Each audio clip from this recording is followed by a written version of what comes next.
Yeah, look, it's a terrible tragedy, and I feel for the investigators that have had to go in there and do quite a bit of work with this, plus, of course, the families that are involved. It's a methodical process. It will start where the bodies were located. It then moved into what we'd say is the number one scene, which is the storage facility. And then it's just a methodical process of working away from there. So then what is your understanding of how easy it was to then identify a woman believed to be the mother of these two children?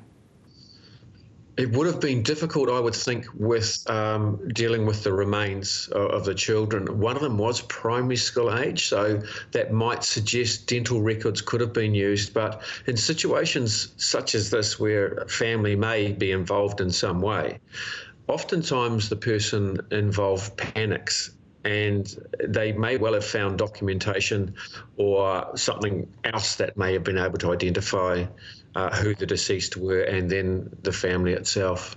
So something's at the scene, I'm sure of it. Yeah, so potentially even paperwork in connection with the storage facility where the suitcases were being stored.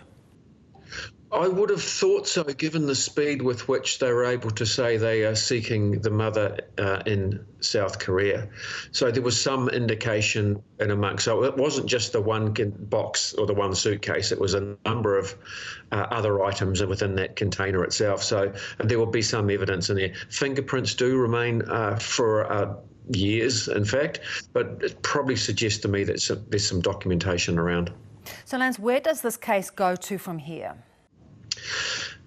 Well, this is the problem, you see, because the person I want to speak with is overseas, and so you have two options. One is to go through Interpol and get them to do the interview, but the preferred method is to send a couple of investigators to Korea and interview the person in South Korea to see what's happened and to see if they to bring somebody back to extradite somebody is quite difficult, and it has to go through a high court judge to do so.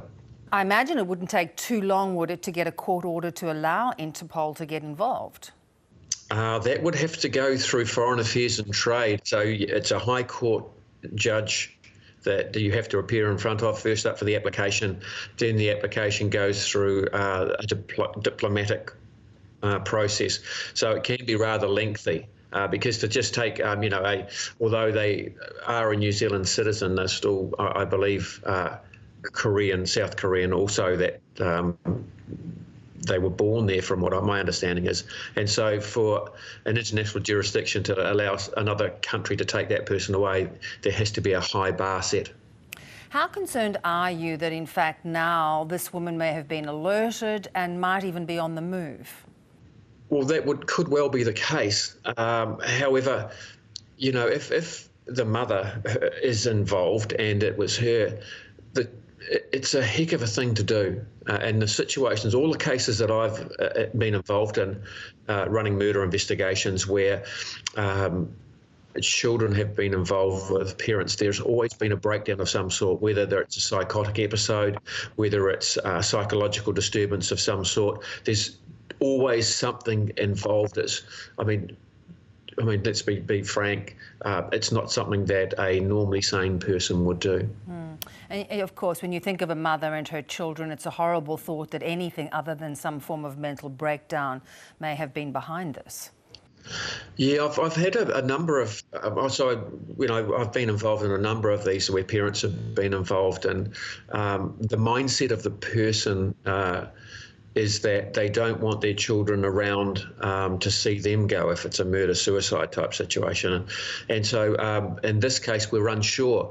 The mother may not be involved, but has to be involved in some way. But it could be extortion perhaps, but that's highly unlikely. But there could be some other avenues. That's why it's really important for police to keep an open mind. Yeah. Are there any other family that still remains in New Zealand that are connected to these children? Yeah, there are some distant relatives. That's what the media have been told. The police are keeping this very close. I'm still in contact with members of New Zealand Police, and no one's saying anything. So I think it's a bit too sensitive at this stage. They will be wanting to contact other next of kin just to make sure that, to get a bigger picture. There's a lot of work to do, but they've definitely got some strong leads now. I imagine it would be too soon to be thinking that these poor young children would receive a proper burial, given it's going to be some way off now before this is going to be resolved, it would seem. I would think so, until they know exactly what's happened here, which is terribly sad.